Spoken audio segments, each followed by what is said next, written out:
Kita beralih ke topik yang kedua, pemirsa. Polda Jawa Tengah melakukan olah TKP lanjutan untuk mengungkap penyebab kematian dosen Untak berinisial D. Langkah ini dilakukan untuk menguatkan pengungkapan fakta-fakta secara forensik. Olah TKP lanjutan dilakukan oleh Bitlab 4 Polda Jawa Tengah, tim Inafis Polda Jawa Tengah, serta Polrestabes Semarang juga turut terlibat.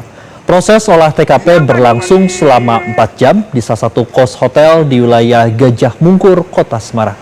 Di Reskrimum Polda Jawa Tengah, Kombes Pol Dwi Subagio menjelaskan olah TKP ini untuk mengungkap fakta-fakta secara forensik terkait penyebab kematian D. Petugas mengamankan sejumlah barang bukti, salah satunya adalah obat-obatan milik almarhumah D. Sementara itu, polisi juga masih menunggu hasil otopsi dari tim dokter forensik Rumah Sakit Karyadi. Polisi saat ini memeriksa komunikasi terakhir antara korban dengan saksi yang diduga terakhir bersama. Polisi hingga kini masih melakukan serangkaian penyelidikan untuk mengetahui ada tidaknya unsur pidana dalam kasus kematian D.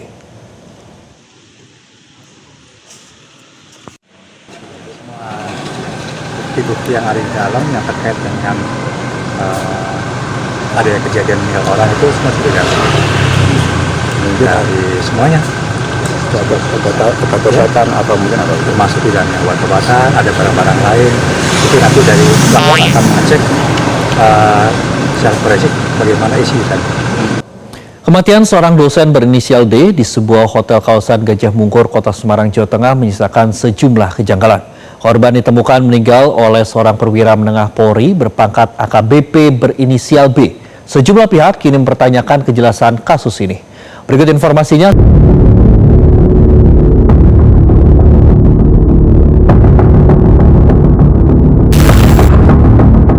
Kematian seorang dosen wanita dari Universitas 17 Agustus atau Untak Semarang di sebuah kos hotel tidak hanya menyisakan duka, tetapi juga meninggalkan sederet tanda tanya. Ketua Tim Advokasi Badan Konsultasi dan Bantuan Hukum Untak Semarang, Agus Widodo, mengatakan jika pihak keluarga merasa janggal ketika melihat ada darah yang keluar dari tubuh korban saat dilakukan pemindahan dari Kostel ke Rumah Sakit Karyadi. Ini ada informasi dari keluarga yang pada saat mendampingi Nafis memindahkan jenazah dari Kostel rumah korban, kos-kosan korban ke kamar jenazah Rumah Sakit Karyadi. Itu warga melihat ada darah yang keluar dari kemaluan dan juga dari hidung. Ini juga bisa dugaan-dugaan atau prasangka bahwa terjadi Kekerasan, aktivitas berat. Sementara itu, kuasa hukum keluarga korban, Zainal Abidin Petir, mengatakan saat ini terdapat beberapa barang bukti yang sudah diamankan kepolisian, termasuk handphone dan laptop milik almarhumah. Zainal menekankan Polda Jawa Tengah harus bisa mengungkap kasus kematian ini secara terang dan transparan. Saya sudah menelusuri ya banyak alat bukti, termasuk dalam hal ini barang bukti yang sekarang dibawa oleh polisi. Tadi ada laptop, karena laptop itu tadinya kan mau diminta oleh AKBP, mau diminta, oh nggak bisa. Laptop korban ya? Iya, oh nggak bisa. Ini untuk barang bukti. Kemudian minta HP juga, dan anehnya ya, nanti harus diungkap ya. Anehnya itu dengan Inafis kan pakatnya nggak tinggi, AKBP kan tinggi, selalu manggil dan. Artinya dia dalam keadaan grogi kan, panik dan bingung gitu loh. Dalam kasus ini, Polda Jawa Tengah menyelidiki unsur pidana yang menyeret anggota Polda Jawa Tengah, AKBP, yang menjadi saksi kunci tewasnya sang dosen. Kini oknum perwira polisi itu juga sudah dilakukan penempatan khusus selama 20 hari, terhitung sejak 19 November hingga 8 Desember 2025. Yang bersangkutan satu kamar dengan yang bersangkutan. Berarti tahu detik-detik korban Tahu. Jadi AKBP ini adalah saksi kunci dari penyelidikan peristiwa pidana maupun kode etik ini. Kalau menurut dia, Pak, itu bagaimana bisa sampai posisi terlentang di lantai. Nah, bagaimana materi substansi dari perkara tersebut, tentunya ini masih dilakukan penyelidikan oleh Reskrim ya. Kita nanti akan menyampaikan hal tersebut setelah dilakukan gelar perkara oleh penyidik. Hingga kini polisi belum merilis keterangan resmi terkait penyebab kematian korban maupun peran AKBP yang berada di lokasi kejadian. Kasus ini terus mendapatkan perhatian publik dan keluarga berharap penyelidikan dilakukan secara menyeluruh. Tim Liputan Metro TV.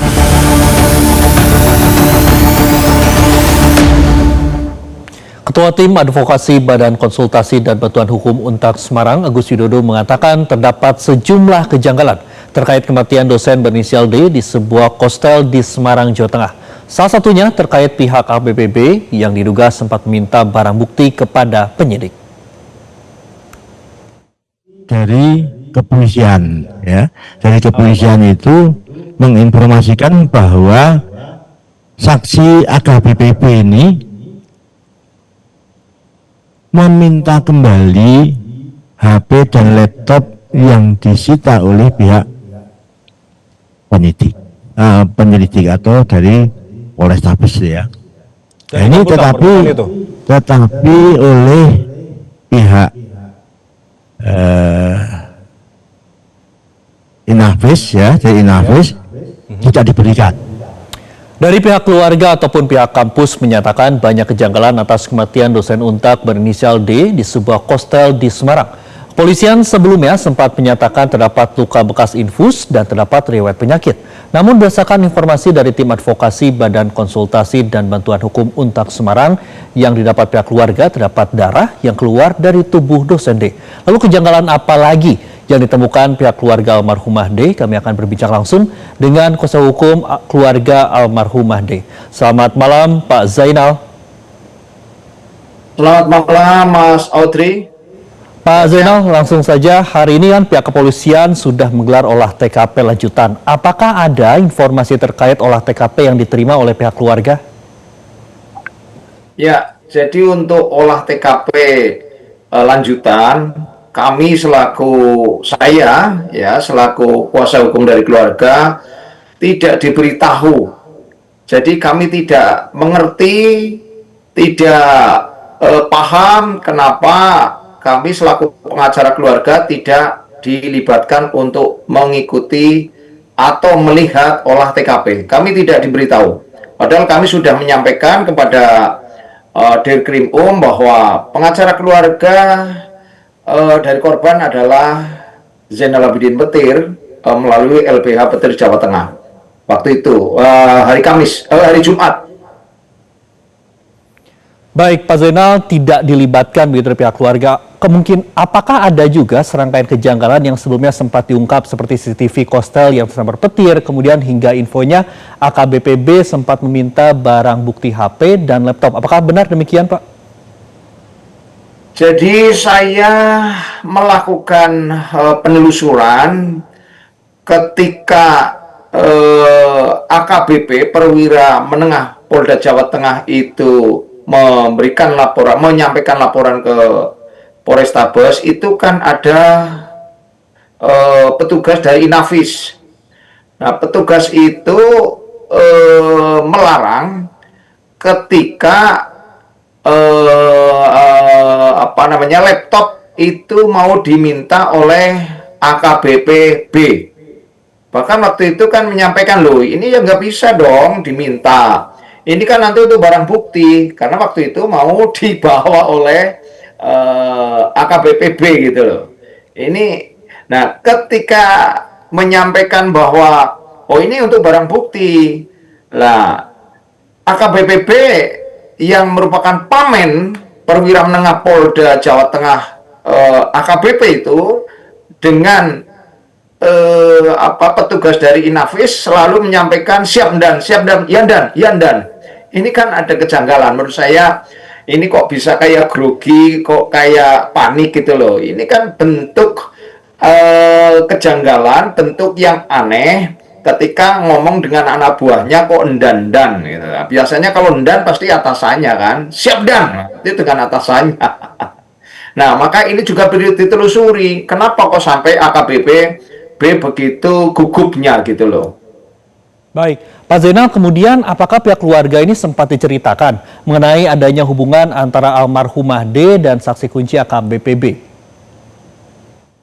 Jadi selama ini tidak pernah keluarga mendengarkan atau tahu tentang apakah ada hubungan asmara atau tidak. Hanya saja ketika saya mau membuat surat keterangan akte kematian, kita cari ternyata kakaknya di situ, kakak kartu keluarga. Dalam kartu keluarga itu Dr.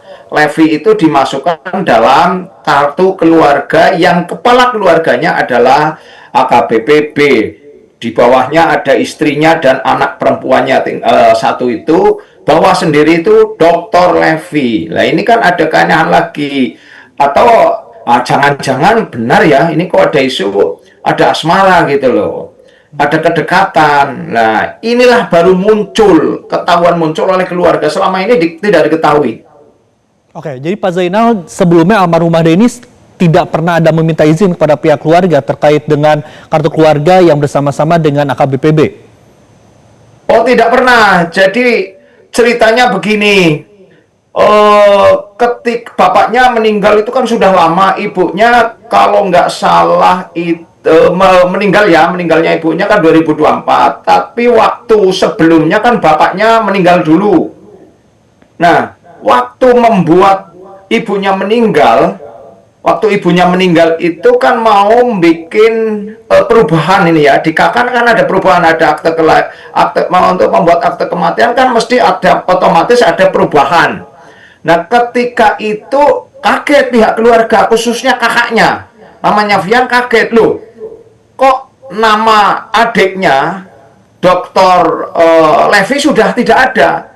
Jadi di kakaknya hanya nama Vian saja kakaknya. Nah itu baru ketahuan. Loh kok nggak ada? Ini kemana? Ikut siapa? Baru ketahuan seperti itu.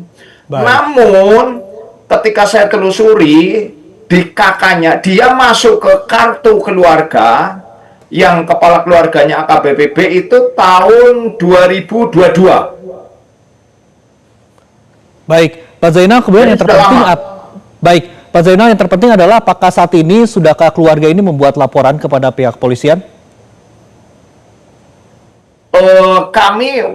Kami hari Jumat kan mau membuat laporan polisi karena kan dia secara kode etik jelas sudah kena ya. Kami ingin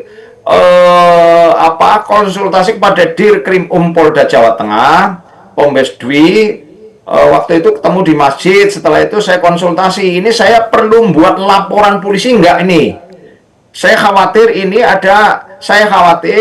dan saya juga perlu untuk mengungkap seterang-terangnya kematian klien saya, Dr. Levi itu karena apa? Maka saya mau membuat laporan ke polisi. Tapi Dirkrim Kombes Dwi itu sudah ngomong bahwa Mas Petir, ini sudah ada LP loh. Saya belum laporan polisi kok sudah ada LP. Ternyata LP-nya itu model model A.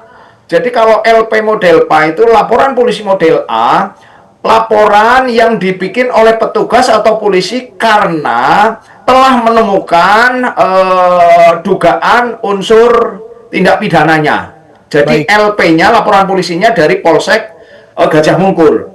Kemudian saya koordinasi lagi, kalau seperti itu saya kan nggak perlu laporan.